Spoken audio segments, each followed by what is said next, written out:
di situ kita menemukan bahwa orientalis kalau mengkaji tasawuf banyak yang masuk Islam. Tapi kalau mengkaji selain tasawuf, kebanyakan mengkritisi Islam, mengkritisi Quran, hadis, ya. Tapi kalau belajar tasawuf, enggak. Makanya sampai sekarang masih ada yang hidup tuh ya. Ada Timothy Winter, orang Inggris, dia nama Islamnya Abdul Hakim Murad, menjadi khatib dan mufti di sana, di London. Ya. Ada Martin Links, nggak tahu masih hidup enggak, itu udah meninggal kayaknya. Itu menjadi pakar Ibnu Arabi. Ada Fishof Song, menjadi mursyid tarikat sufi. Ada penulis buku yang bisa antum cari, psikologi tasawuf. Silakan cari, Pak. Ada 2 bukunya. Ya.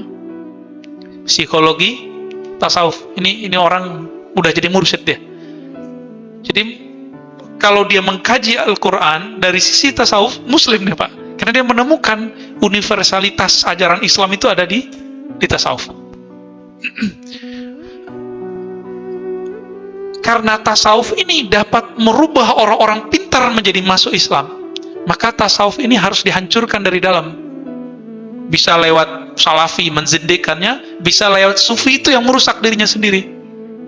Gitu. Siapa yang menghancurkannya? Ya setan, iblis juga ya. Ilmu fikih zahir, ilmu akidah akal, ilmu ma'rifat, ilmu tasawuf ke dalam ruh.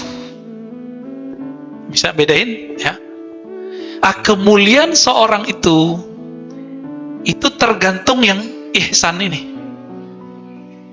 Cuma tingkatan dia di surga secara akses, kan surga itu isinya fasilitas makan, minum, nikah.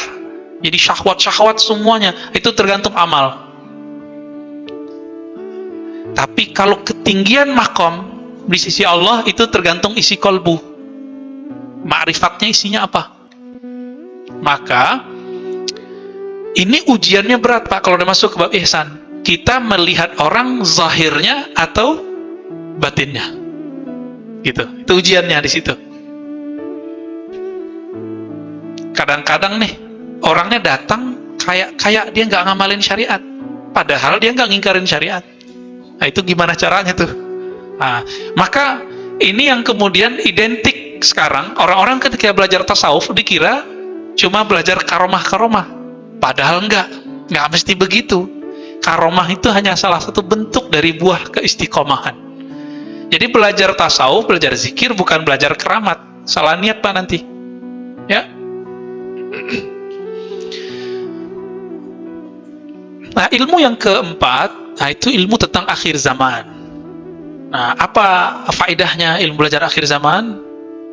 Akan menumbuhkan rasa takut kepada Allah, rasa cemas, plus rasa harap dibantu oleh Allah Subhanahu wa Ta'ala. Biar kita siap-siap Pak. Baik, Pak gitu. Nah, bagi Ibnu Taimiyah, sufi begini, ini nggak benar.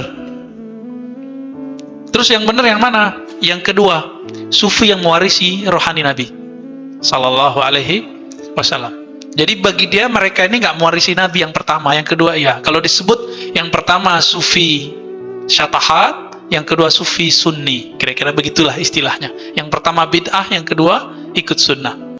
Bagaimana dengan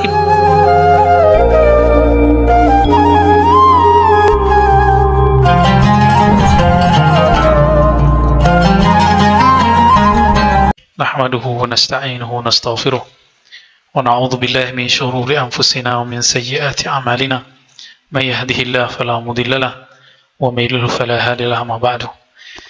Baik Bapak, Ibu, Saudara, ikhwan akhwat fillah, saya membawa kitab tipis karya Imam Ibnu Qayyim.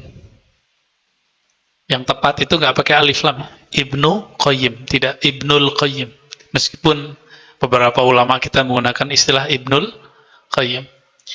Ibnu Qayyim ini murid terbaik Ibnu Taimiyah, Imam Salafi, Hujjatus Salafiyah, wafat lebih kurang tahun 751 Hijriah. Ini kitab zikirnya. Judulnya apa? Al-Wabilus Sayyib Minal Kalimit Tayyib. Ini kalau boleh disebut, ini ikhtisar juga takyid, juga tambahan terhadap kata Ibnu Taimiyah, terhadap karya Ibnu Taimiyah yang berjudul Al-Kalimut Thayyib. Jadi Ibnu Taimiyah punya kitab judulnya Al-Kalimut Thayyib. Lalu ini dikembangkan sekitar separuh lah ya. Separuh itu tentang konsep zikir. Kalau kita baca kitab ini sama kayak kita baca kitab Ihya. Isinya mirip maksudnya. Di Ihya ngomong zikir, di sini ngomong zikir. Seakan-akan kita nggak ketemu Pak Salafi yang kaku, itu nggak ada di sini. Ya. Sebelum masuk ke sana, apa itu tasawuf? Tasawuf itu istilah yang dulu Ibnu Taimiyah pun mencoba mencari ini akar katanya dari mana nih?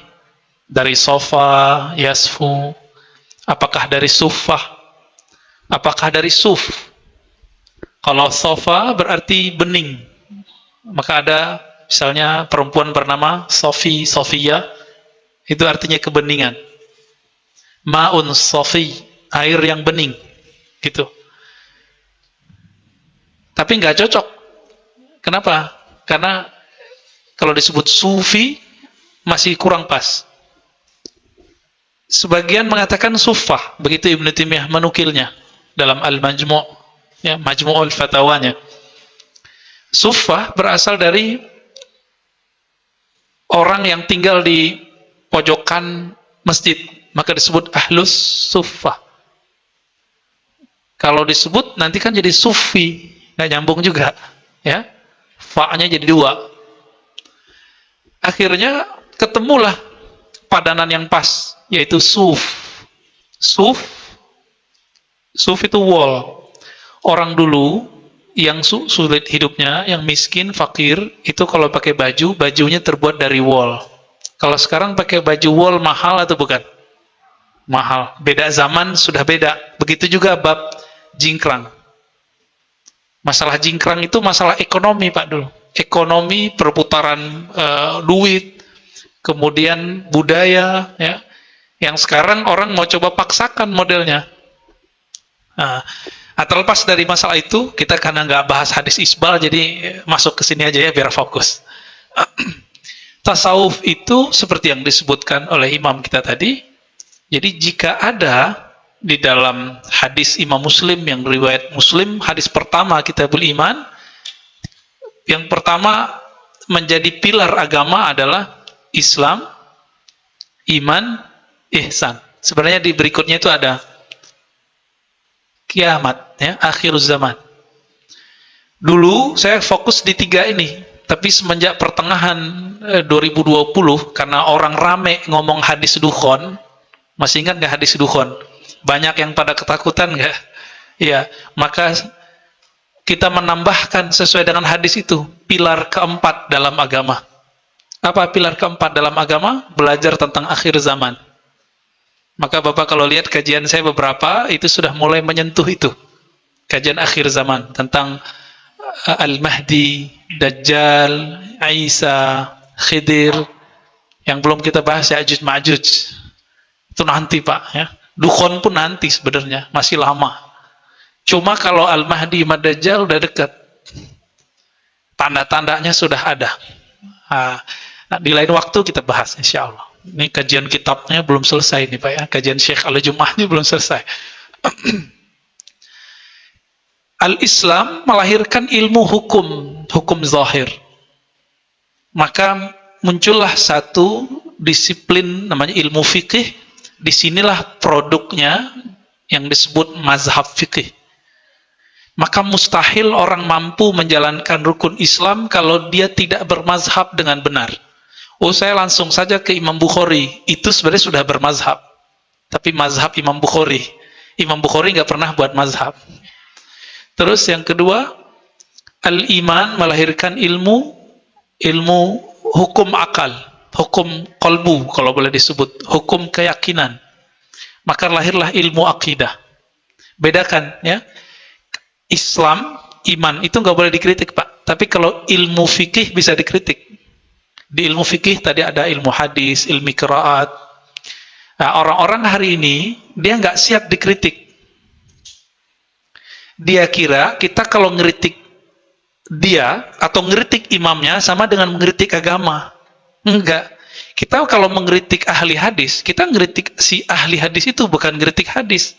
Contoh, kita kalau kritik Syekh Albani, kita nggak ngeritik Nabi kan? Kita ngeritik Albani. Loh, siapa ente bisa ngeritik?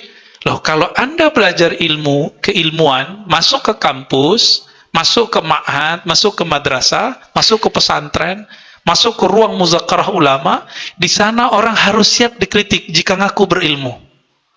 Jadi kalau tidak disiap imamnya dikritik, kun jahilan.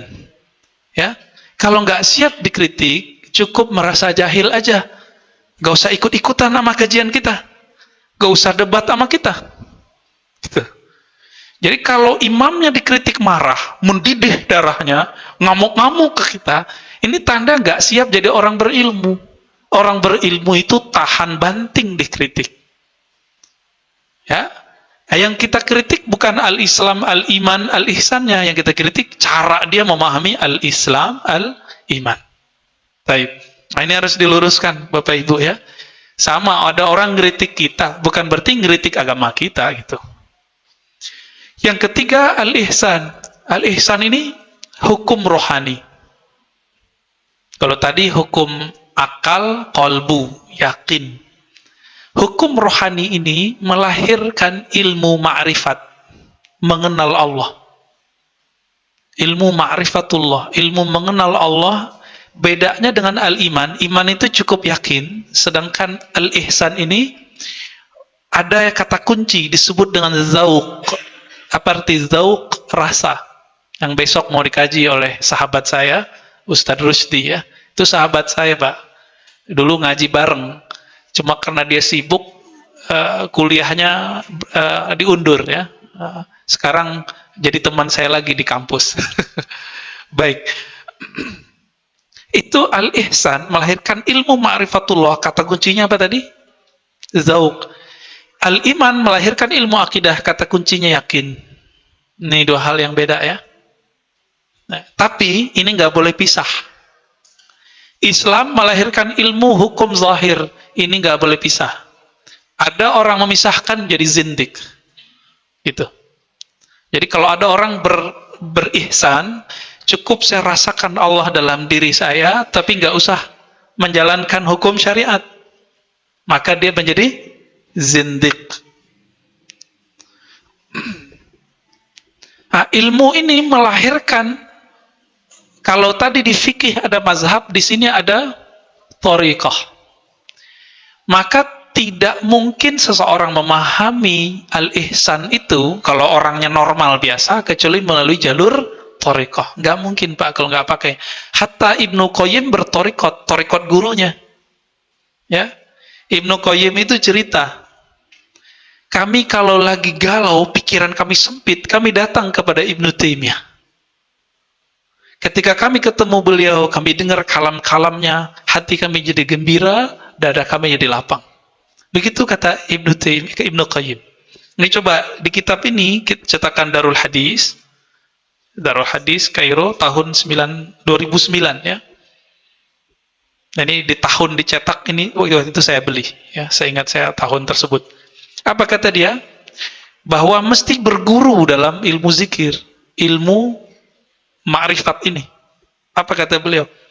Fayanbaghi lirrajul ayanzura fi syaikhihi wa qudwatihi. Nah, ini ketika orang berbicara tentang ilmu qalbu, ma'rifatul qalb, mengenal ilmu qalbu, kata beliau apa?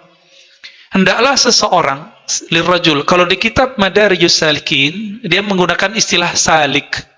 Salik itu artinya murid tarekat, ikhwan tarekat. Ya, hendaklah seseorang memperhatikan syekhnya, gurunya. Wa qudwatihi wa matbu'ihi, yang menjadi teladannya dan orang yang dia ikuti.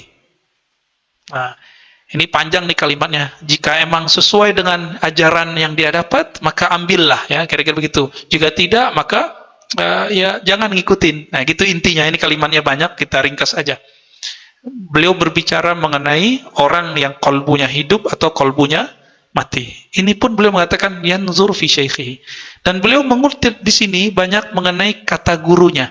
Qala Syekhul Islam. Ini saya udah tanda-tandain ini, Pak. Apa kata beliau? Nah, ini coba lihat halaman 48-nya beliau berkata ya. Ketika Ibnu Taimiyah masuk penjara, karena sering dipenjara, ini mirip-mirip kayak orang khalwat. Apa arti khalwat? Menyepi. Akhirnya Ibnu Taimiyah yang tadi kesal dimasukin penjara, dia menemukan kenikmatan dalam penjara. Nah, ini dialog. Coba lihat cara dia membahasakan gurunya. Sami'tu Syekhul Islam Ibni Taimiyah, Syekhul Islam Ibn Taimiyah, qaddasallahu ruhahu. Coba perhatiin. Aku mendengar Syekhul Islam Ibnu Taimiyah, apa doanya belakang? Qaddasallahu sirrahu. Ini istilah siapa, Pak? Semoga Allah mensucikan, mengkuduskan ruhnya. Ini istilah sufi apa salafi? Sufi, pinter atau.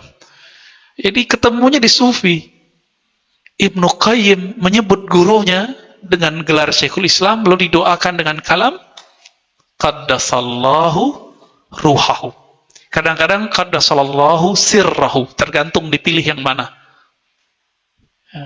Ini udah manhaj sufi ini. Oh, ini nggak pernah ada di zaman salaf. Iya, nggak ada, tapi ya begitulah. Bahwa Ibnu Qayyim tidak mempermasalahkan istilah ini, bahkan beliau menggunakannya. Apa kata Ibnu Taimiyah? Inna fid dunya jannatan man lam yadkhulha la yadkhulu jannatal akhirah. Sesungguhnya di dunia itu ada surga. Siapa yang tidak memasukinya di dunia, maka tidak akan dapat memasukinya nanti di akhirat. Ini kalam apa nih, Pak? Orang kalau dalam tasawuf ini disebut dengan syatahat atau syatatah. Syatah pakai ha atau pakai ta. Syatahat. Apa arti syatahat? Kalam sufi sedang mabuk. Lagi saker. Ini Pak, Ibnu Taimiyah lagi mabuk surga deh. Dia menemukan surganya dalam penjara. Apa kata beliau? Wa qala li marrah, kata Ibnu Qayyim. Ya. Dia berkata kepadaku, kata Ibnu Qayyim, suatu kali, ma yasna'u a'da'ibi, apa yang musuhku lakukan terhadapku? Tidak masalah, kira-kira begitu. Kenapa? Ana jannati wa bustani. Ana jannati wa bustani fi sadri. Aku adalah surgaku. Maksudnya di dalam dirinya ada surganya. Wa bustani fi sadri. Taman-taman surgaku ada di dalam dadaku. In rohtu fahiya ma'i la tufarikuni. Kalaupun aku pergi keluar dari penjara, dia bersamaku. Dia tidak berpisah dariku. Inna habsi khalwatun wa qatli syahadatun wa ikhraji min baladi siyahatun. Jika aku ditahan, maka itulah khalwatku. Nah, ini kalamnya dia nih. Jika aku dimasukkan penjara, kata Ibnu Taimiyah, aku lagi berkhalwat. Apakah salafi sekarang ngomong begitu, Pak?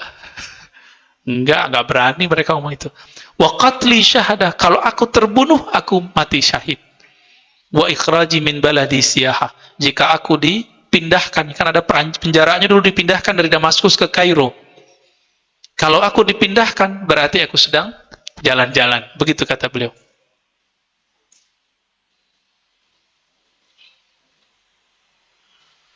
Dan beliau mengatakan seandainya dia buka nih apa yang dia rasakan selama di penjara, ya, ma'adala an indi syukru hadin, itu nggak bisa dibandingkan nikmatnya, syukur nikmatnya dibandingkan yang lain. Jadi coba lihat kalam-kalam beliau. Jadi ketika dia mengatakan bustani fi sadri, taman-taman surgaku dalam diriku, ini kalam sufi bukan? Ini namanya zauq. Jadi Ibnu Taimiyah merasakan itu di akhir hayatnya. Kalau dalam bab al-iman, yakin, melahirkan teori, maka muncullah ilmu namanya ilmu kalam, ilmu tauhid, ilmu akidah. Kalau di sini nggak perlu pakai istilah begitu, Pak. Maka kalau belajar tasawuf langsung praktek zikir. Gitu. Atau mengambil kalam-kalam ulama, ambil kalamnya disyarah, ambil kalamnya disyarah. Begitu cara ngajinya. Ambil zikirnya dirasakan, ambil ilmunya dijelaskan. Dua itu aja, ya.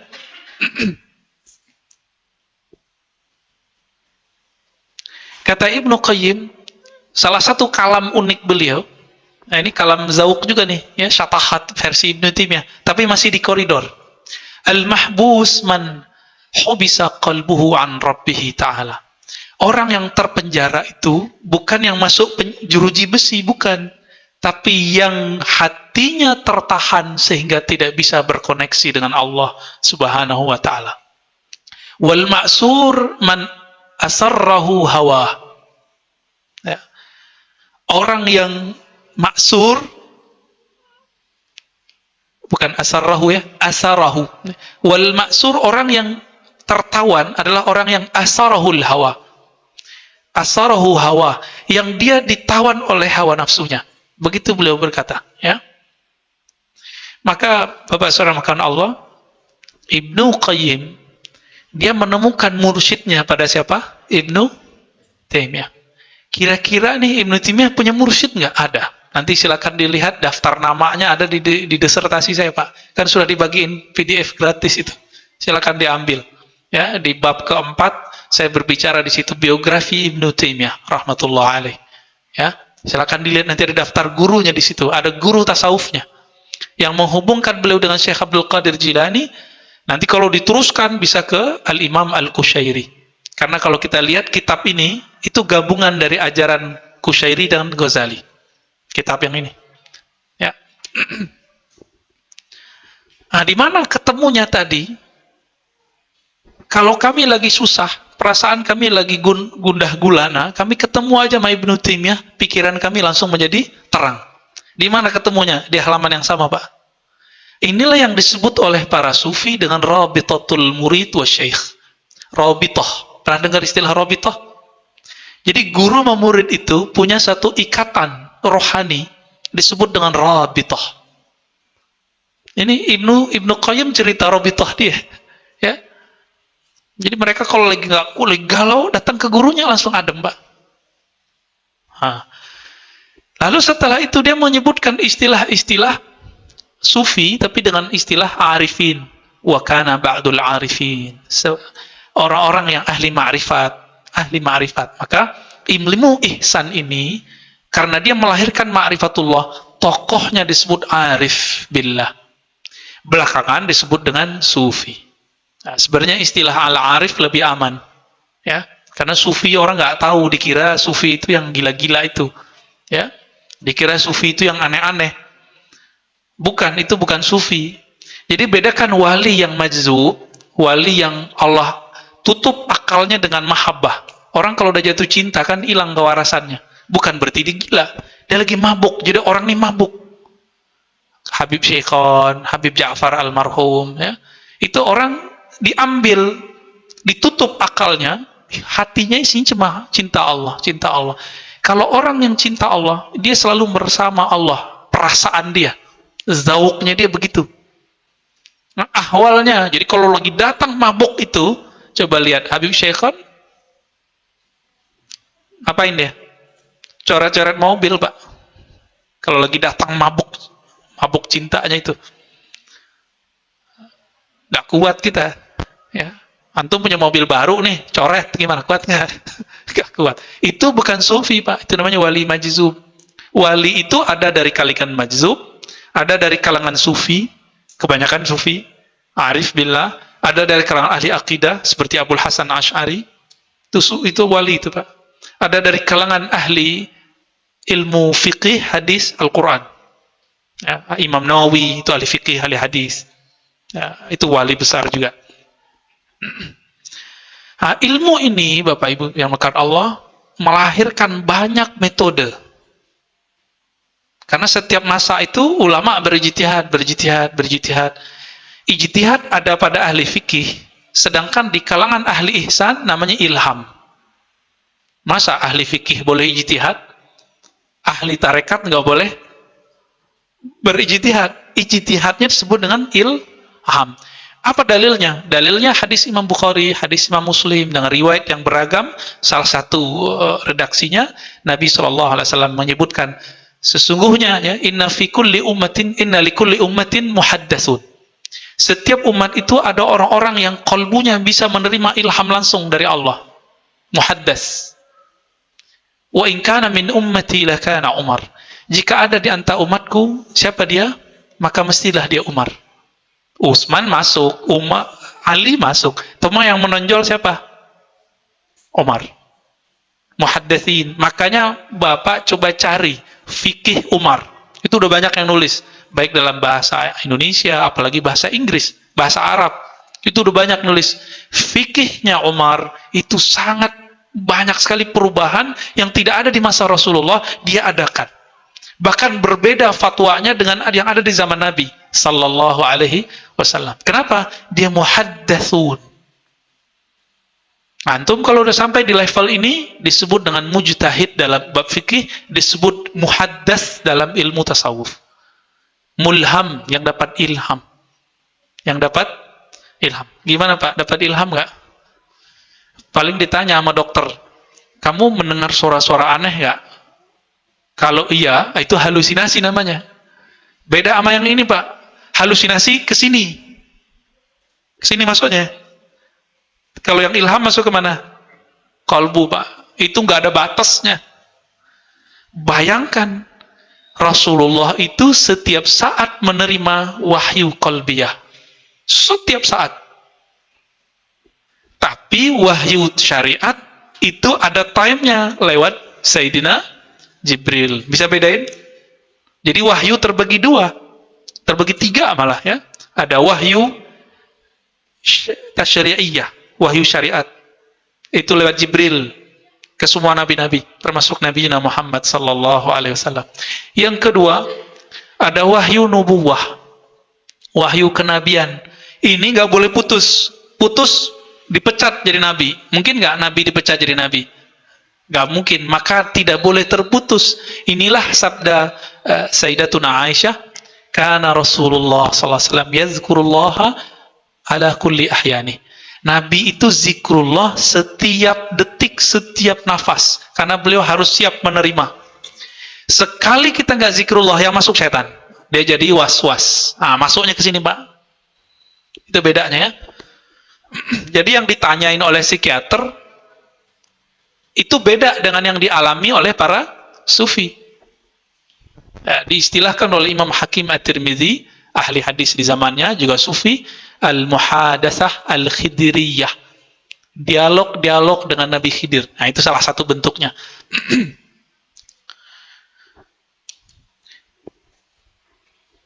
Ilmu fikih zahir, ilmu akidah akal, ilmu ma'rifat, ilmu tasawuf ke dalam ruh. Bisa bedain ya? Kemuliaan seorang itu tergantung yang ihsan ini.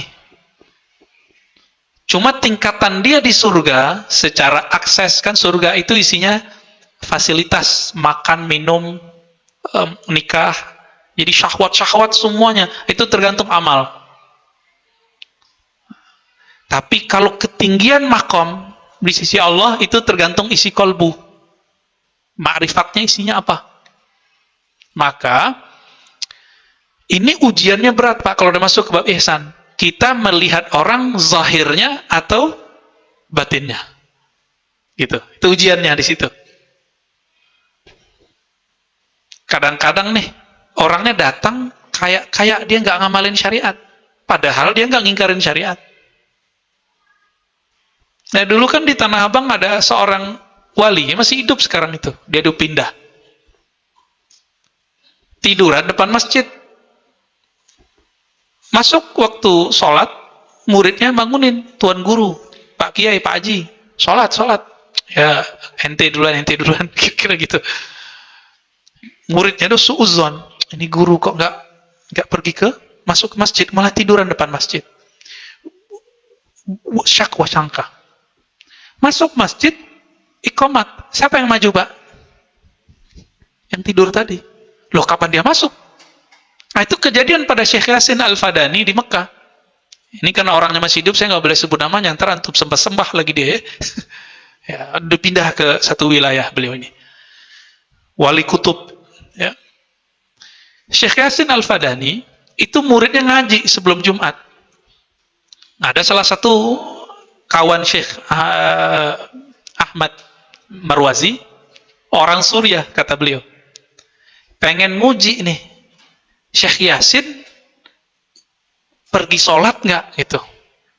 Ditungguin depan gerbang, pintu cuma itu doang.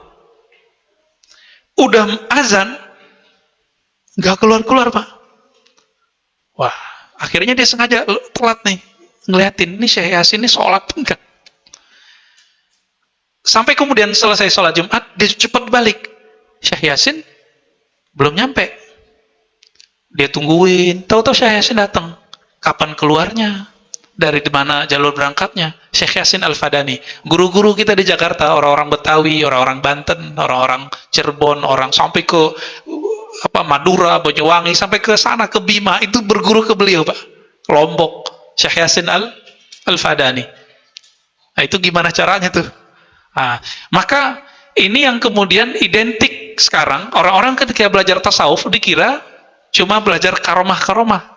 Padahal enggak mesti begitu. Karomah itu hanya salah satu bentuk dari buah keistiqomahan. Jadi belajar tasawuf, belajar zikir, bukan belajar keramat. Salah niat, Pak, nanti. Ya. Nah, ilmu yang keempat, nah itu ilmu tentang akhir zaman. Nah, apa faedahnya ilmu belajar akhir zaman? Akan menumbuhkan rasa takut kepada Allah, rasa cemas plus rasa harap dibantu oleh Allah Subhanahu wa Ta'ala. Biar kita siap-siap, Pak. Baik.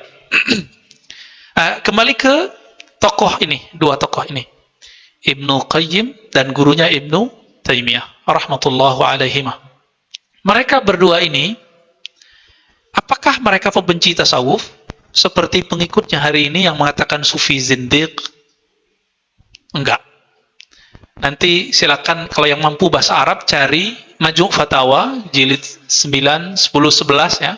Di beberapa cetakan 10, 11, ada yang 9, 10. Silakan dilihat ya. Di situ beliau membagi sufi itu kepada beberapa kategori. Ya, ada sufi yang dia sebut sufi nyeleneh atau syatahat. Jadi Ibnu Taimiyah ini membaca tasawuf tapi pakai istilah-istilah ilmu akidah. Maka dia kalau ketemu istilah-istilah penyatuan, kerinduan, nah ini dia kemudian dikritisi. Kayak hulul, ittihad. Dan yang paling dia kritisi adalah Imam Ibnu Arabi. Imam siapa namanya? Karena Ibnu Arabi ini dituduh mengatakan 3 hal oleh dia. Dia nggak konsisten juga. Satu-satu aja. Ada hulul, bersatu, Allah dengan Tuhan dengan hamba, ittihad, hamba dengan Tuhan, wahdatul wujud, tidak ada hamba, tidak ada Tuhan, yang ada cuma satu wujud. Jadi wujud dia wujud siapa gitu. Nah, bagi Ibnu Taimiyah, sufi begini ini nggak benar. Terus yang benar yang mana? Yang kedua, sufi yang mewarisi rohani Nabi sallallahu alaihi wasallam. Jadi bagi dia mereka ini nggak mewarisi Nabi yang pertama, yang kedua ya. Kalau disebut yang pertama sufi syatahat, yang kedua sufi sunni, kira-kira begitulah istilahnya. Yang pertama bid'ah, yang kedua ikut sunnah. Bagaimana dengan Ibnu Qayyim? Ibnu Qayyim dalam kitabnya Madarijus Salikin itu tebal, Pak. Ini saya bawa agak berat. Kita nggak punya teman yang bawain soalnya. Saya udah nggak di pesantren tinggalnya. Madarijus Salikin ada yang nyetak 3 jilid, ada yang 2 jilid, ada yang 1 jilid tebal. Saya punya 2 versi. Ibnu Qayyim ngasih judulnya Madarij. Madarij itu artinya maqamat. Makom salik, orang-orang yang sedang suluk. Pernah dengar kata suluk ya? Suluk identik dengan sufi atau fikih? Suluk itu perjalanan seorang murid ketika dia mengenal Allah Subhanahu wa Ta'ala, disebut dengan suluk. Suluk juga berarti akhlak. suluknya baik, nah berarti akhlaknya baik. Tapi suluk versi sufi adalah perjalanan seorang murid kepada Allah Subhanahu wa taala.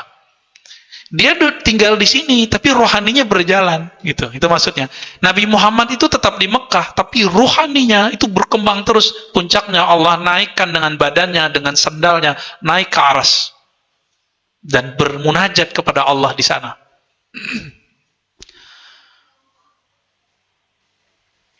Jadi ketika Ibnu Qayyim menulis dalam Madarijus Salikin, yang merupakan syarah dari kitab Al-Harawi, dia membagi sufi kepada 3.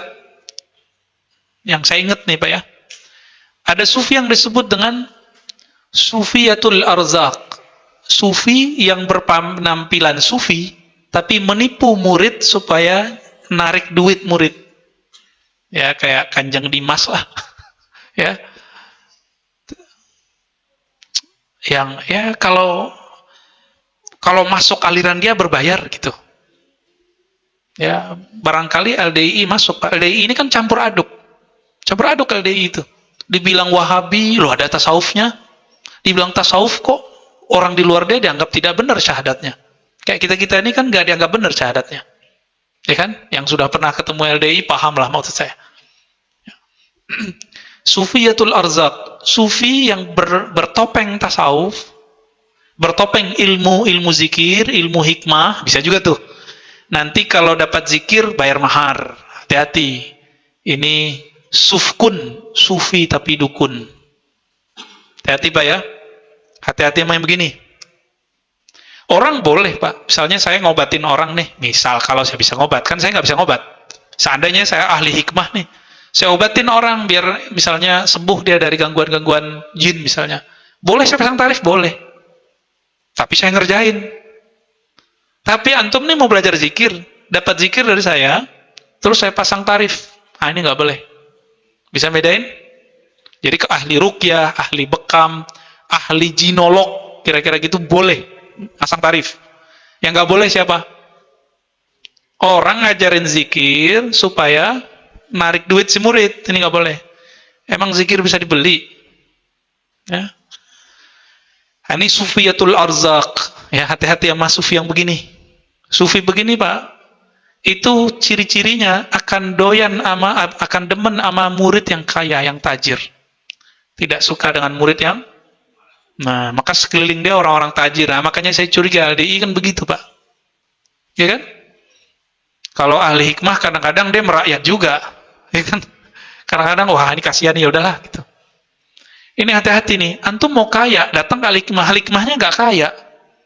Kalau emang zikir dia bisa bikin kaya, dia kaya duluan dong.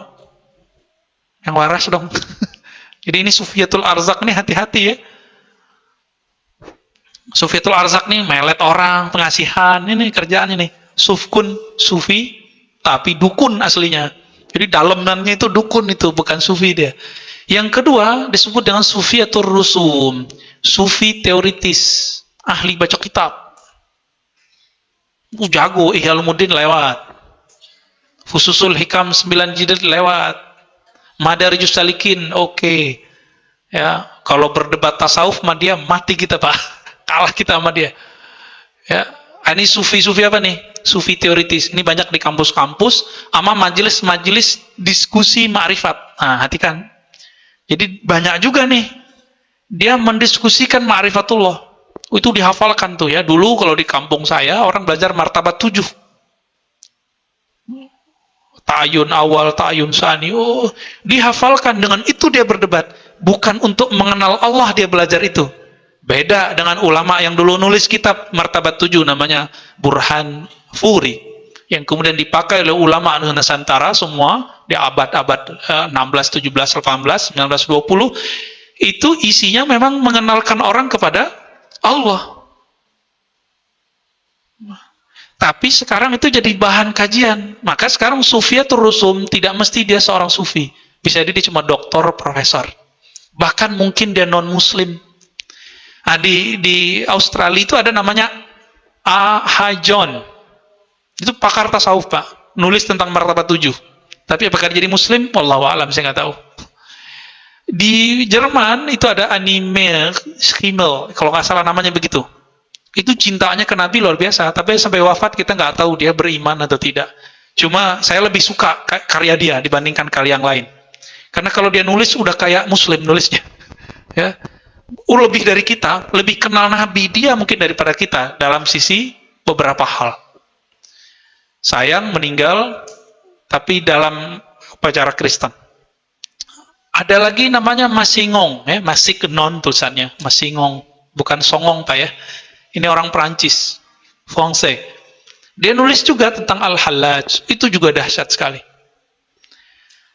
Saya kebetulan ngajar Orientalisme dan ulumul Quran di salah satu kampus Al-Quran, IIQ ya. Di situ kita menemukan bahwa Orientalis kalau mengkaji tasawuf banyak yang masuk Islam. Tapi kalau mengkaji selain tasawuf, kebanyakan mengkritisi Islam, mengkritisi Quran, hadis, ya. Tapi kalau belajar tasawuf, enggak. Makanya sampai sekarang masih ada yang hidup tuh ya. Ada Timothy Winter, orang Inggris, dia nama Islamnya Abdul Hakim Murad, menjadi khatib dan mufti di sana, di London. Ya. Ada Martin Links, nggak tahu masih hidup enggak, itu udah meninggal kayaknya. Itu menjadi pakar Ibnu Arabi. Ada Fishof Skong, menjadi mursyid tarikat sufi.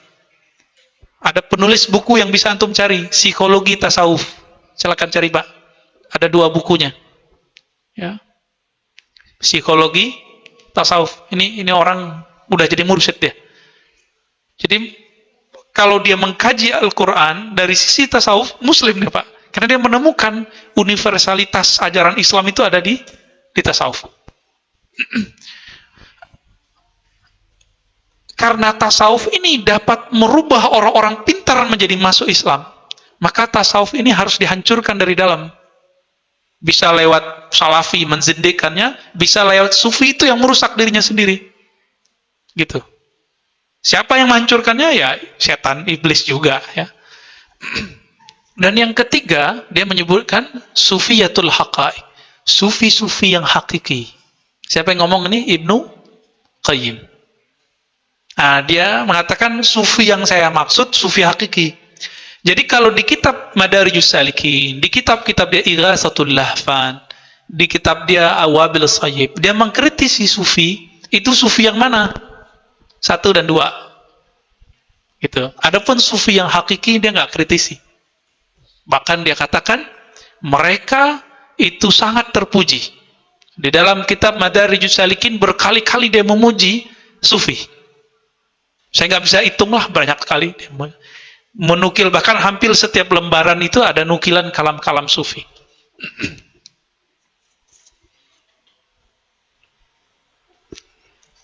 Bapak Ibu Saudara makan Allah, ikhwan hafillah. Jadi apakah Ibnu Qayyim, Ibnu Taimiyah menentang tasawuf? Tidak. Ya, dia tidak menentang tasawuf. Dia justru sangat mendukung orang bertasawuf. Nah, dan ini salah satu pilar sufi. Apa pilar sufi? Zikir. Di sini semoga kitab ini sudah ada yang nerjemah. Ya. Disebutkan 99 keutamaan rahasia berzikir. Itu persis seperti yang saya pelajari waktu masih kecil dulu, 99 rahasia zikrullah. Persis sama, Pak. Entah buku yang saya pelajari baca ini, entah buku ini membaca sumber buku yang sama. Wallahu ta'ala alam. Ini kalau dibacakan repot juga, Pak, semuanya dibaca. Dahsyat ini, ya. Dia menyebutkan 99. Ini kita ambil satu model ya, satu. Kata beliau, anna dzikra nomor 36. Anna dzikra nurun lidzakir fid dunya wa nurun lahu fi qabrihi wa nurun lahu fi ma'adihi. Jadi zikir itu akan jadi penerang bagi orang yang berzikir di dunia. Jadi orang yang mukanya gelap, bukan mukanya hitam, bukan Pak. Mukanya gelap maksudnya dia nggak punya arah hidupnya. Muka kita kan memang gelap-gelap Pak ya. Umur kulit kita sawo mateng. Orang yang nggak punya arah hidup di dunia itu karena kurang zikir. Yang kedua, memberi cahaya di kubur. Jadi kita ini nanti yang kuat zikirnya pagi sore, bahkan setiap nafas mampu menjaga zikir, udah tenang Pak nanti masuk kuburnya. Insya Allah. Insya Allah lah Pak ya, nggak boleh merasa pasti. Yang ketiga, nurun lahu fi ma'adih. Yas'a baina yadayhi ala sirat. Ketika dia dibangkitkan sampai menempuh siratal mustaqim. Jadi itu perjalanannya udah banyak tuh. Ditimbang, dihisap. Itu kelihatan bercahaya. Kelihatan bercahaya, ya. Famastanarat al-qulub wal qubur bimithli dzikrillah. Tidak ada yang mampu menerangi kubur dan kalbu melebihi zikrullah. Ini salah satu kalimat-kalimat yang ngomong begini biasanya sufi. Ya, jarang orang-orang biasa ngomong begini. Baik. Udah azan, Pak? Belum. Baik. Suatu kali belum menghikayatkan, ya. Kita stop dulu, biarin dulu. Apa kata beliau? Aku melihat guruku. Siapa gurunya tadi? Ibnu Taimiyah. Ba'da subuh nggak berangkat dari tempat duduknya, nggak buang air, nggak makan sampai tengah siang. Sanggup nggak, Pak? Ya, disebutkan di kitab ini. Ketika selesai, ditungguin sama Ibnu Qayyim. Ketika selesai, apa kata Ibnu Taimiyah? Hazihi ghadwati. Ditanya, ini ente kok lama banget duduk? Apa jawabannya? Inilah sarapanku. Jika aku tidak sarapan dengan zikir, maka badanku melemah. Oh, berarti makanannya Ibnu Taimiyah di akhir hayatnya bukan makan roti gandum lagi, Pak. Tapi sudah seperti sufi. Al-Halaj dulu kan begitu, Pak. Abu Yazid dulu begitu. Abu Yazid ba'da subuh, itu nggak berangkat-berangkat, nggak berdiri-berdiri. Disindir sama imamnya. Tadi lupa imam ya. Pak Yazid, ente makan apa hari ini? Maksudnya orang pada kerja, ente kok nggak kerja? Apa kata dia? Saya ulang salatku. Karena apa? Karena imamku tidak percaya kepada Allah yang menebarkan rezeki kepada hambanya. Diulang, Pak, salatnya. Jadi pada para sufi, bab hakikat itu mempengaruhi fikih. Kalau kita nggak berlaku. Bapak meragui rezeki dikit nih, batal salatnya. Kalau kita nggak berlaku, Pak. Berat itu. Itu fikihnya para sufi yang hanya boleh dilakukan di beberapa saat tertentu. Kalau lagi ahwalnya datang. Oke, tafadhol azan dulu.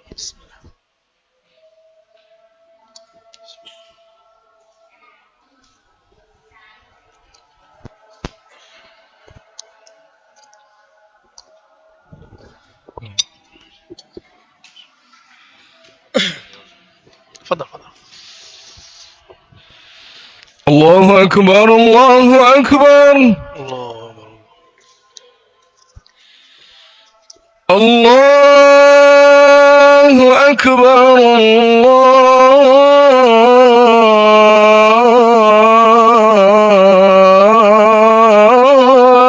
Allahu Akbar. Ashhadu an la ilaha illallah.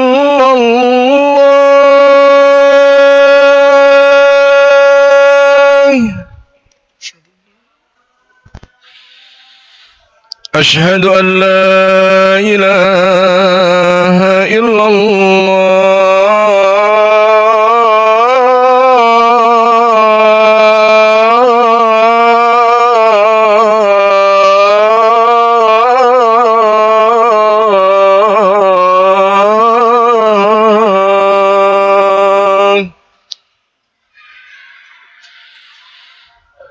أشهد أن محمد رسول الله.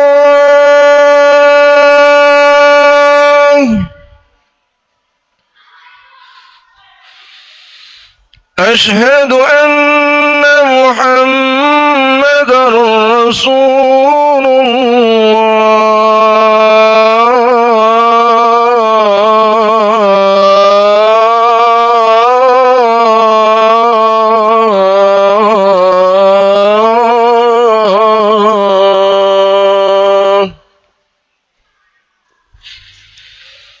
حي على الصلاة. لا حول ولا قوة.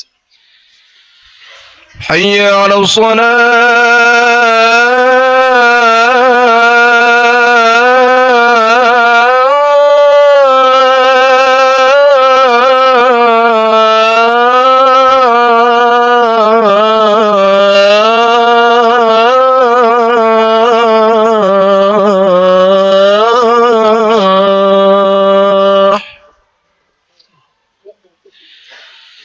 حي على الفلاح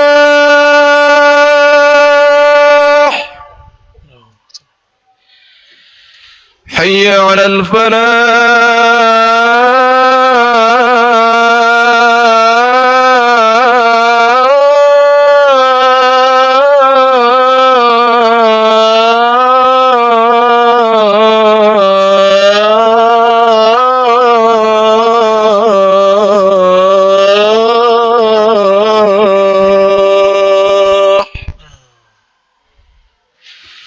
الله أكبر الله أكبر لا إله إلا الله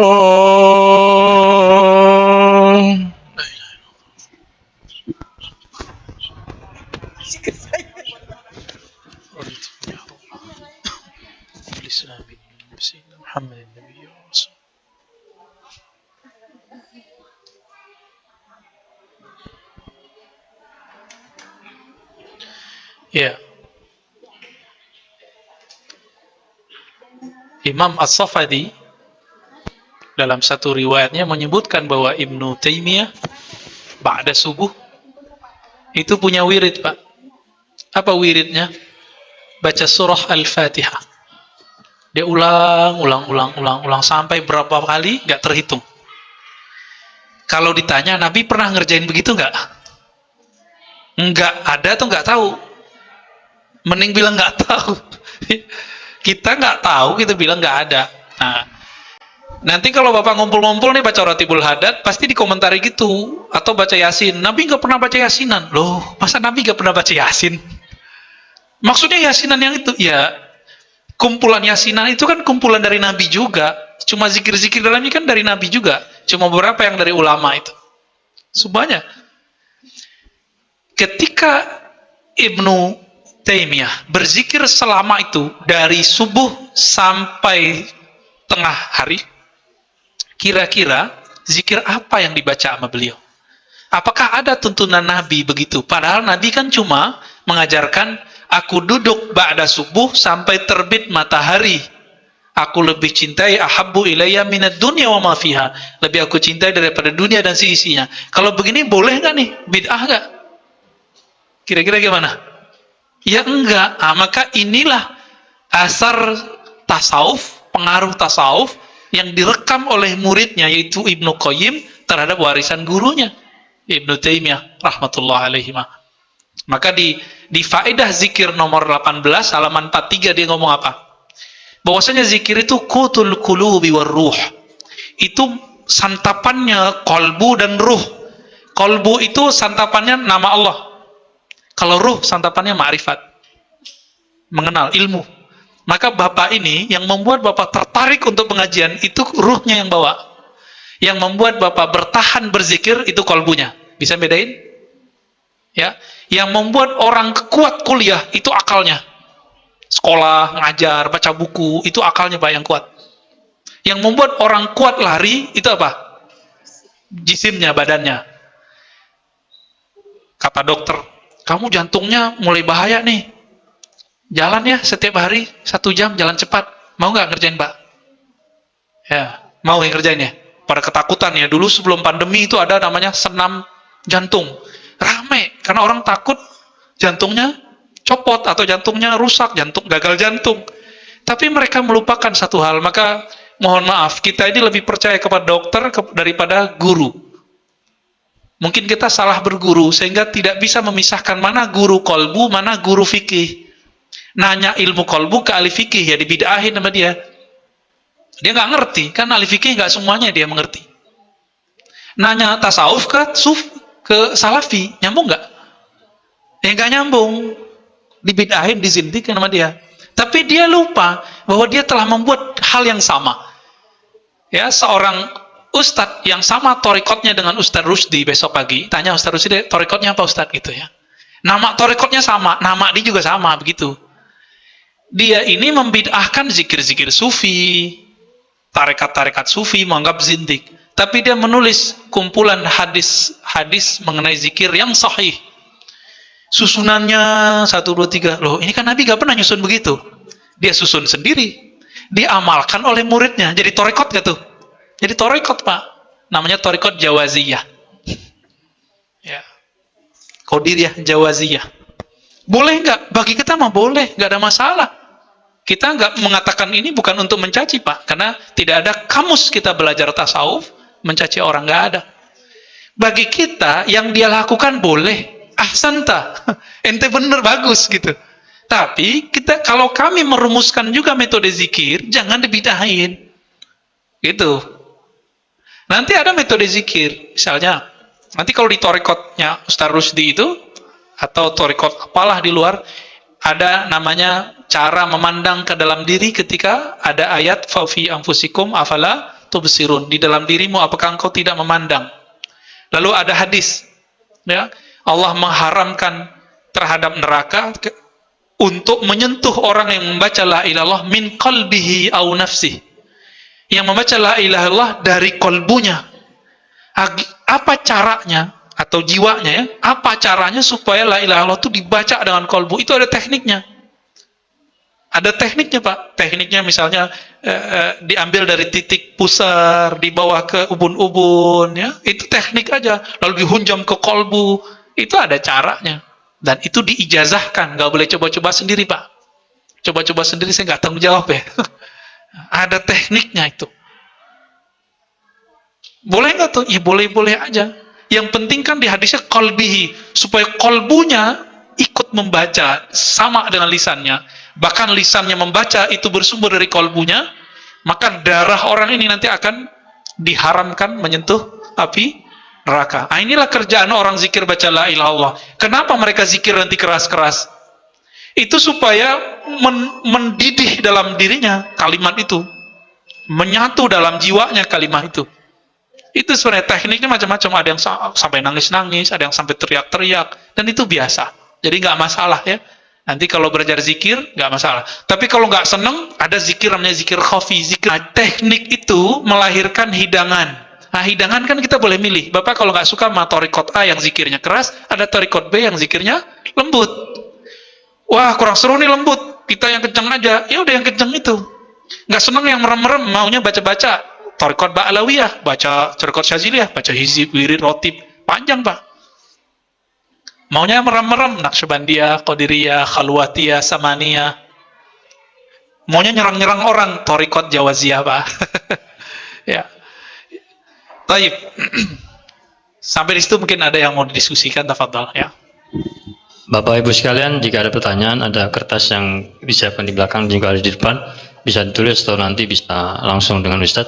Ada di YouTube nih, Ustadz, ada yang nanya. Pertama, apakah tari sufi itu ada? Oke. Terus yang kedua, jika kita belajar dari kitab Mujarobat itu, Ustadz, Mujarobat yang walaupun ada ijazahnya dengan guru dan yang tidak ada guru, bagaimana? Apakah ada dalilnya atau bagaimana? Dua dulu. Kalau pertanyaan dua, aneh lupa yang pertama nih. Tari sufi, ya, oke. Tari sufi atau disebut whirling darwish itu adalah warisan dari Maulana Jalaluddin Ar-Rumi. Kalau boleh disebut, beliau father of love. Love, ya, bapak cinta. Imam Jalaluddin Ar-Rumi ini mengajarkan zikir cinta.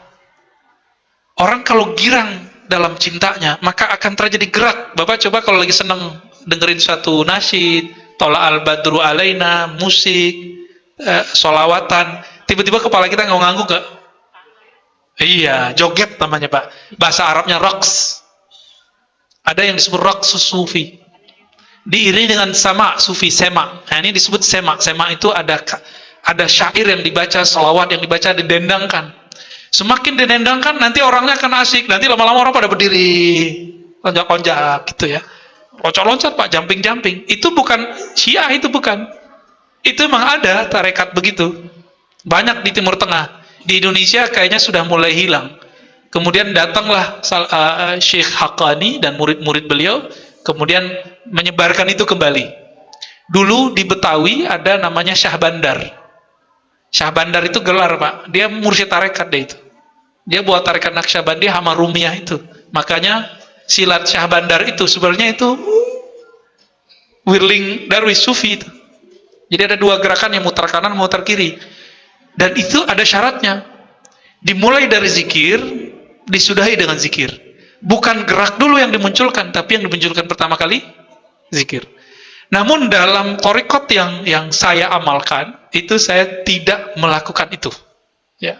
Karena saya mencukupkan dengan diam dan membaca. Jadi atau ya tersenduh-senduh itu sudah cukup. Namun satu saat jika terjadi kegirangan bisa jadi kita nari-nari begitu bisa jadi. Tapi sejauh ini saya tidak mengamalkan itu. Tapi kita tidak mengingkarinya dengan syarat jika itu memang bersumber dari nur zikrullah. Jika tidak, maka dia sama dengan tari-tarian biasa. Tidak, dan tolong diingat, tarian sufi bukanlah ibadah. Oke? Syekh Ali Jum'ah ditanya, apa dalilnya? Dalilnya gampang sama dia kalau mau orang ahli ilmu mah. Ya, alladzina yazkuruna Allah qiyaman wa qu'udan wa ala junubihim. Kok Anda berdiri, duduk, berdiri, loncat begitu, muter-muter, terus dalilnya mana? Itu surah Ali Imran 190 ya. Orang-orang yang berzikir kepada Allah dalam keadaan berdiri, bergerak maksudnya, duduk dan berbaring. Kalau ada tarekat yang cuma duduk doang, berarti dia yang nomor 2. Kalau dia yang sampai berdiri, itu. Kita mikir, ini memang betul-betul mufti beneran nih beliau nih ya. Mujtahid beliau, Pak. Walaupun tidak mutlak. Jadi nggak kebayang sama kita, ayat yang selama ini kita pakai untuk menjelaskan ulul albab, ternyata itu dalil macam ragam tarekat. Ada tarekat tidur, Pak, ada juga. Percaya nggak? Jadi salah satu wirid tarekat itu tidur. Ngerti gak tuh? Imam Syazili tidur. Kasih tahu sama muridnya, nanti kalau ketidur jangan diganggu ya. Kalimat kalau begitu mungkin enak, tapi ternyata kalimatnya nggak begitu. Aku mau wirid, jangan diganggu. Habis itu beliau ngambil bantal tidur, Pak. Muridnya bingung. Katanya mau wirid. Kalau dia ngomongnya aku mau tidur, mungkin nggak masalah. Ini dia bilang mau wirid, tapi habis itu dia ngorok. Tidur. Pas bangun ditanya muridnya, wahai Tuan Guru, bukankah engkau mengatakan engkau mau tidur? Apa jawaban beliau? Saya tidur ini supaya kuat berwirid nanti, mulai dari sekarang sampai nanti malam. Maka beliau jarang tidur malam. Imam Abdul Hasan Syazili. Maka tidurnya ahli zikir itu wirid. Nah, baru pas tuh Pak, 3. Itulah inti dari cara bertorikot. Ya, torikot itu caranya di 3 itu. Ada ayat Ali Imran. Oh, tafsirnya nggak begitu. Tafsir, kan kita boleh berbeda tafsir, tapi nggak boleh berbeda ayat. Ya, boleh beda tafsir, tapi tidak boleh beda ayat. Ada lagi? Yang kedua tadi apa? Bolehkah mengamalkan kitab mujarobat? Tolong diingat, kitab mujarobat bukan kitab tasawuf. Oke? Kitab mujarobat masuk ke bab syifa, bab pengobatan. Kebetulan beberapa sufi diberikan ilmu syifa. Identiklah syifa itu dengan sufi. Tapi ilmu itu bukan bagian dari tasawuf. Tasawuf ngobatin kolbu, ngobatin ruh, bukan ngobatin fisik. Oke? Jadi, bolehkah kalau antum punya ijazahnya silakan. Kalau tidak, sebaiknya jangan. Karena mujarobat ini kadang-kadang ada unsur-unsur khadam di situ. Apalagi ada kitab yang besar itu namanya Syamsul Ma'arif Kubro. Kalau nggak pakai mursyid, dikhawatirkan nanti orangnya jadi ngomong-ngomong sendiri, Pak. Ngomong-ngomong makhluk yang nggak jelas. Cukup. Satu dari saya, kalau kita berzikir itu tanpa ikut tarikat misalnya, itu sampai nggak kita kedekatan kita dengan Allah? Antum nggak pakai torikot, terus zikirnya zikir apa? Biasa yang Nabi lakukan ada ratib hadat, masyhurat, macam-macam. Tahu dari mana itu dari Nabi? Dari guru-guru kan? Nah, itu torikot juga. Cuma gurunya nggak kasih tahu itu torikot. Ijazah umum jadi? Ijazah amma. Ijazah amma. Bedanya kalau antum nggak dibimbing. Jadi ada zikir yang amma, ada yang khasah. Kalau tidak dibimbing, biasanya disiplinnya kurang. Rasain aja sendiri. Benar nggak? Ibnu Taimiyah bisa zikir selama itu karena dia punya guru, contohnya dia. Gurunya begitu. Gurunya ini punya guru lagi. Terus begitu sampai kayak Abdul Qadir Jilani. Syekh Abdul Qadir itu bisa sehari semalam dia nggak beranjak dari tempat duduknya. Nah itu nyampe ke Ibnu Taimiyah dari pagi sampai zuhur, Pak, bisa. Ada yang sudah bisa begitu. Belum. Kita dulu waktu kecil 40 hari 40 malam pakai beranjak di situ aja ya. Paling kalau mau buang air kecil, buang air besar, seperlunya. Selebihnya di tempat itu aja. Alhamdulillah saya pernah mengalami itulah. Jadi ngertilah rasanya. Nikmatnya bukan main. Jadi orang kalau ingin menikmati hakikat hidup, dia harus punya wazifah zikir. Dia harus punya latihan zikir yang dia nanti sudah istiqomah di situ. Ditambah ilmu mengenal Allah. Kalau enggak, dia enggak punya arah hidup dan dia tidak akan pernah menikmati hidup. Mohon maaf nih, orang nikah malam pertama baca doa kan? Baca doa enggak? Zikir juga, Pak. Orang mau makan, mau menikmati makan, pakai zikir enggak? Maka dunia ini jika tidak diiringi dengan zikrullah, enggak ada Pak nilainya, enggak ada manfaatnya. Enggak berasa enak. Oke? Ya, jadi ni'matud dunya wal akhirah bidzikrillah. Nikmat dunia dan akhirat itu dengan zikrullah. Supaya istiqomah dalam berzikir, maka hendaklah punya guru yang ideal, bukan sempurna. Guru yang ideal. Ya, sempurna hanya Allah dan Rasulullah sallallahu alaihi wasallam. Jadi antum sudah bertorikot, cuma tidak dikasih tahu sama gurunya. Ngamalin Rotibul Hadad kan? Ba'lawiyah itu, ya. Ngamalin Hizib Bahar, Syaziliyah. Ngamalin Maksurat, ya Safiyah, Hasafiyah. Ngamalin apa lagi? Ustaz, Hah? tanya ya. Ada yang nanya? Ustaz, tanya Ustaz. Siapa nih? Oke. Kirain suara dari mana? Yang terdahulu, yang mereka-mereka orang-orang dulu itu mencapai sufi, mereka lewat kajian atau lewat riadah Ustaz. Pintar. Terus keduanya ini, mohon maaf, perkembangan tentang perkembangan ilmu agama sekarang. Ya, kita kan orang-orang Nahdiyin kan arahnya ke tasawuf ya Ustaz. Tapi kalau lihat perkembangan ilmu agama yang dilakukan oleh orang Nahdiyin sendiri sekarang ini, masalah toleransi, ini saya memandang dari sudut edukasi agak-agak mengkhawatirkan, karena masalah selawat, masalah rebana ini sudah masuk ke gereja. Yang paling mengerikan waktu azan itu di dalam gereja, ini video yang berkembang ya, di dalam gereja itu ada yang azan tapi semuanya ada yang pakai jilbab, ada yang enggak. Ya. Itu enggak ada yang sholat, mereka hanya nunggu khutbah. Ini apa perkembangannya Syiah atau orang-orang Nahdiyin ini? Afwan Ustaz, ana enggak apa. Ya. Mohon maaf, itu pertanyaan yang kedua. Mohon maaf Ustaz. Iya. Yang penting sebenarnya yang pertama, yang kedua itu urusan apa, opini-opini yang sedang dibuat untuk menghancurkan NU. Saya mohon maaf Ibu, saya bukan orang NU. Ya. Oke, tolong diluruskan. Tapi saya mencintai NU karena saya punya guru banyak orang NU. Dan nama saya diambil dari pendiri NU. Ayah saya cerita, namamu dari Hadratus Syekh Hasyim Asy'ari. Dan sanad keilmuan hadis saya beberapa ada yang dari jalur NU, ada yang jalur yang lain. Ya. NU emang ada agenda untuk menghancurkannya. Kenapa? NU dan Muhammadiyah itu dua sayap Indonesia. Satu patah Pak, tunggu. Negeri kita konflik terus.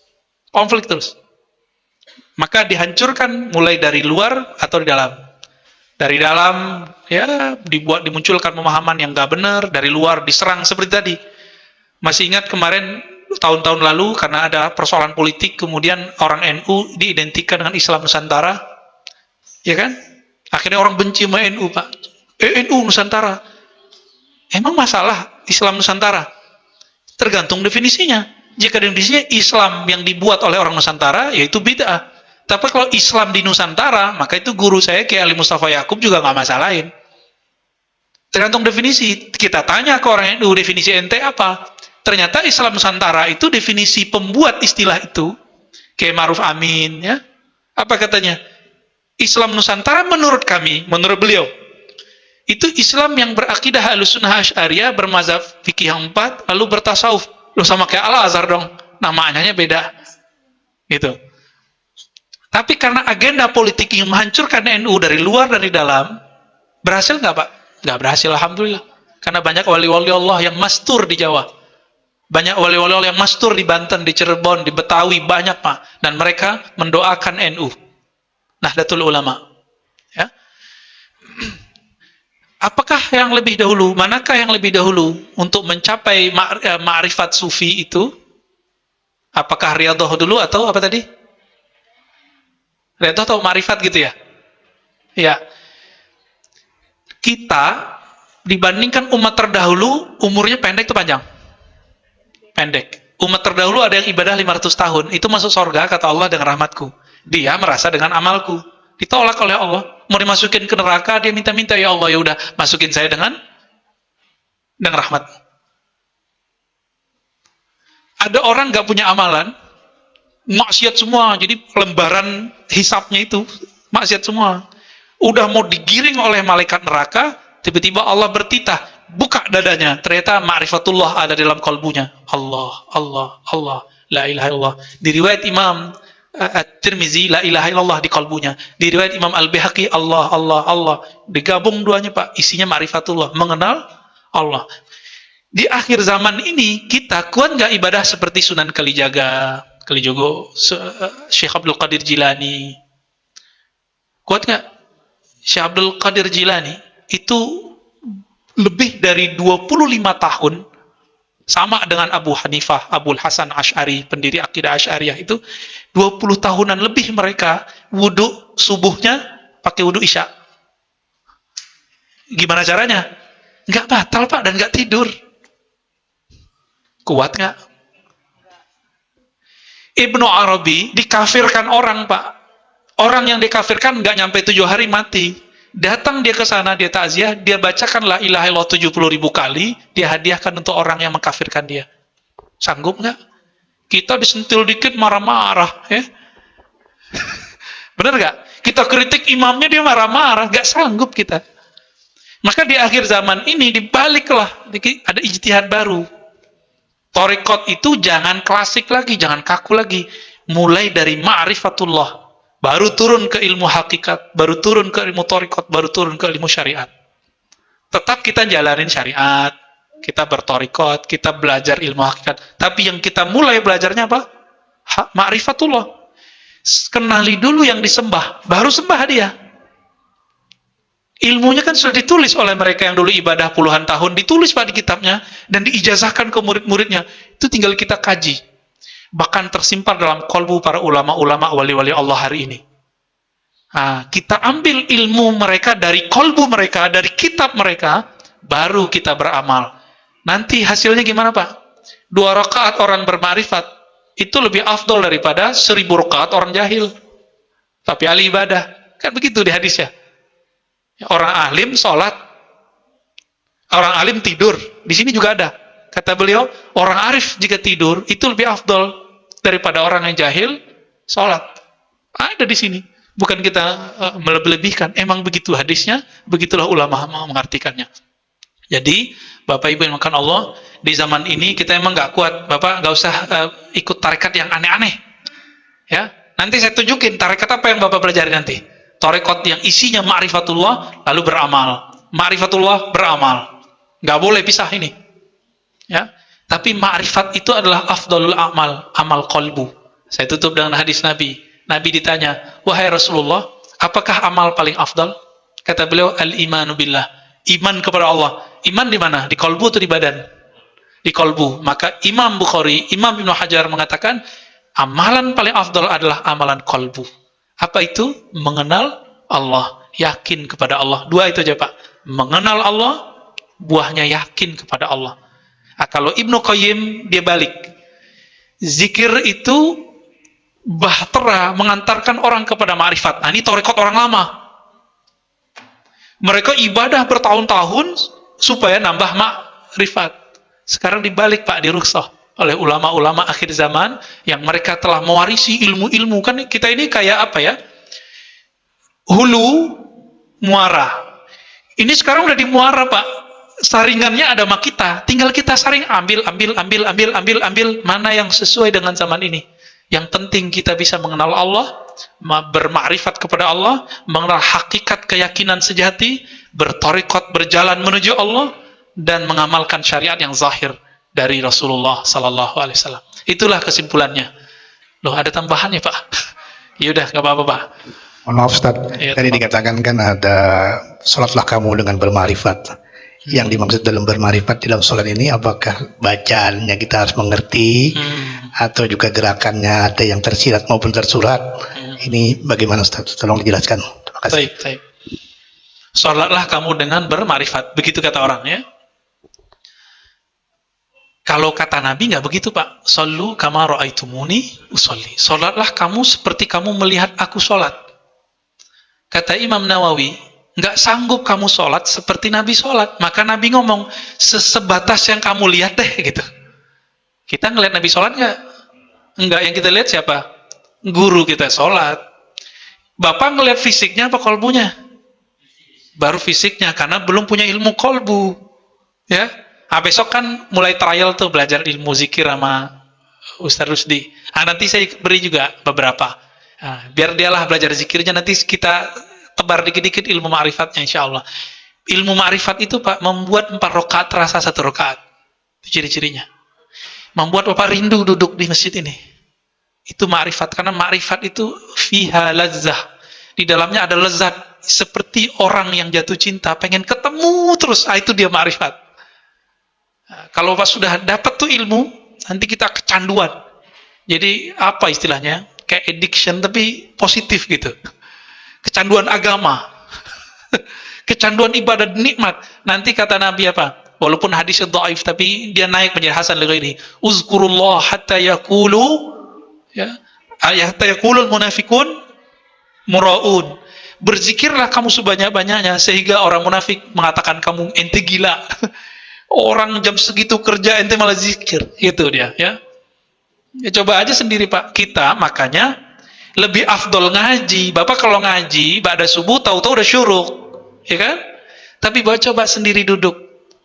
Baru 15 menit nyot di kaki. Tapi aneh, kok kalau ngaji nggak kesemutan Pak kakinya? Benar nggak? Kadang kita nggak sadar gerak begitu aja. Asik di kepala menerima, di kolbu itu dia menyerap, di ruhani dia girang. Karena dia mendekat kepada sang kekasih hakiki. Saya kalau membahas itu bisa mewek-mewek Pak, nanti aja. Ya. Semoga Allah nanti membimbing kita, bahkan mulai dari malam ini, ya, untuk mencapai pengenalan yang hakiki kepadanya. Amin ya rabbal alamin. Dan kita meninggal menjadi orang yang benar-benar mengenalnya. Itulah makna dari haqqa tuqatih. Engkau benar-benar mengenal Allah subhanahu wa ta'ala. Subhanakallahumma wa bihamdika asyhadu an la ilaha illa anta astaghfiruka wa atubu ilaik. Wa sallallahu ala sayyidina Muhammad walhamdulillahi rabbil alamin. Assalamualaikum warahmatullahi wabarakatuh.